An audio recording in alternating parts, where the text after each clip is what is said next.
Now, out of that, I had a lot of surprising videos as well, Deodato being one of them. I had a couple more that really shocked me because we did a lot of popular musicians. I did Bob Dylan, Dizzy Gillespie, Blood, Sweat, and Tears, Clapton, rock people that I thought, well, people are going to know that. They might want to know about some of these albums I'm talking about. And maybe it's just that people think they already know about those artists and didn't check into it. But I posted one by a fellow from Toronto, independent performer, very little management, promotion, had his own recording label because he wasn't with a major label for promotion. And this was Nash the Slash. I had first seen him on a public TV special back in the early 70s. And I thought, well, this is another one that I'm pretty sure nobody's going to recognize. Now, he didn't do as well as Deodato, don't get me wrong. But I'll tell you, more people looked at and watched the Nash the Slash video than watched Bob Dylan, Blood, Sweat, and Tears, Dizzy Gillespie, Eric Clapton, Big Bad Voodoo Daddy. All the ones that I thought were popular and would have done well, this little guy from Toronto, Nash the Slash, with his very unusual style of music and presentation, beat them all. I mean, this one really surprised me. Squirrel Nut Zippers, a band from North Carolina, doing kind of like retro swing. Again, I thought there might be a handful of people might have heard of them. Outperformed Big Bad Voodoo Daddy, which very commercial and more popular and a lot more publicity and well known. So you never know. And I'm getting comments on Squirrel Nut Zippers from people telling me how much they enjoyed the music, and I'm surprised anybody even knew who I was talking about.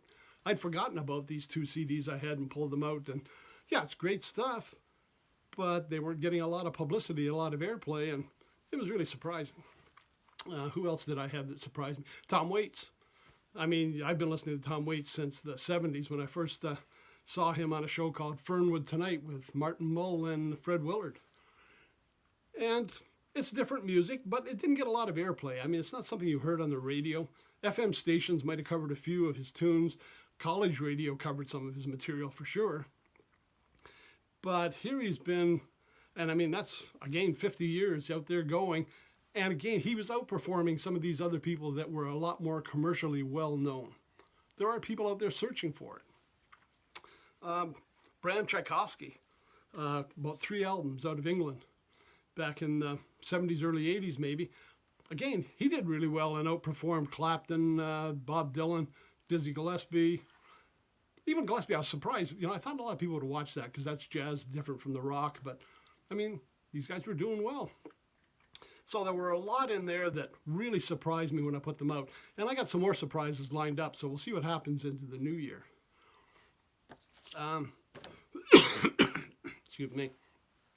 Christmas time, we also pulled out, I'm going to say we had about 3 weeks worth of Christmas material, where we featured albums by crooners, by swing bands, country music stars, compilations. And the 3 most popular videos of this series, third one was my discount bin finds. These treasures I found going through the discount bins in, you know, department stores where they've got the $2 CDs and they're putting them out at Christmas time, or I'm going through the checkout and I'm getting those impulse buy racks. And I found some great albums there, but these were the ones that were most watched by, you know, the number of people looking. That was my 3rd most popular video during the Christmas season. Number 2 was a set of videos, or a set of CDs from the late 1980s, maybe into the 1990s, that Rosie O'Donnell put together. Compilations, artists that she had that recorded songs or did duets with her. And again, this was my number 2 most watched Christmas videos. Number 1 most watched takes us back to a combination of jazz and classical. It was the After Hours Quintet, brass quintet, featuring Wayne Bergeron. The number 1 Christmas video and CD that we're taking a look at on our site. Now, hopefully people went back and they checked out some of these things online. Like myself, I like to go onto some of the streaming networks and I'll check out the music. And if I find something I like, I still go and buy the hard copy. If you've watched the show, you know I love nothing better than the pamphlets and the books and the information packages that come with my CDs or my recordings or cassettes. I like to know who's playing. I like to know who's producing. I like to know who did the arranging, where they recorded it. I find that with streaming networks, you really don't get that. You get the song, it's like listening to the radio. You get the song and that's it. You don't get any of that behind the scenes information. And I also found over the last little while that not all streaming networks are the same. Streaming networks don't pay the musicians at the same rate. So if you are using a streaming network, I encourage you to take a look at some of the rates of pay, help support the musicians, and get out there and use the network that supports the musicians the most. Because, I mean, that's what it's all about. If they're not getting paid, they're not getting supported, we're not going to be getting more music.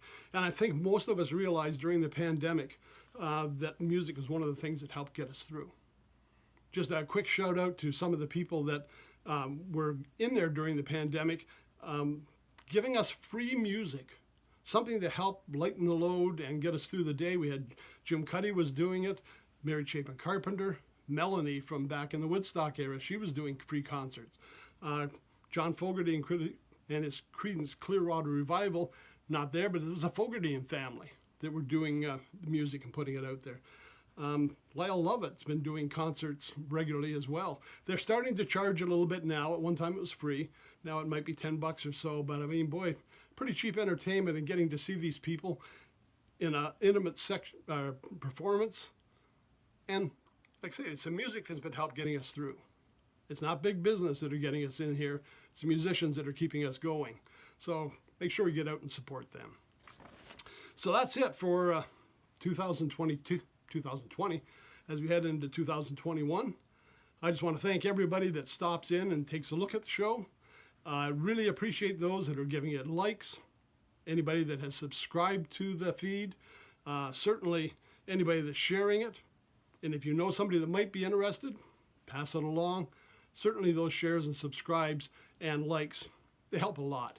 So try and add that if you get a chance while you're watching. And I think we'll see what happens in 2021. I just found a whole nother rack of albums. So we're going to go back to some vinyl, I think, once I get to a stage where I can move around and get that pulled out. So we got some interesting stuff that's going to crop up into the new year. Everybody, hopefully you survive 2020, and we'll all look forward to having a better 2021. Have a great New Year's, and we'll see you in another week. Peace and take care.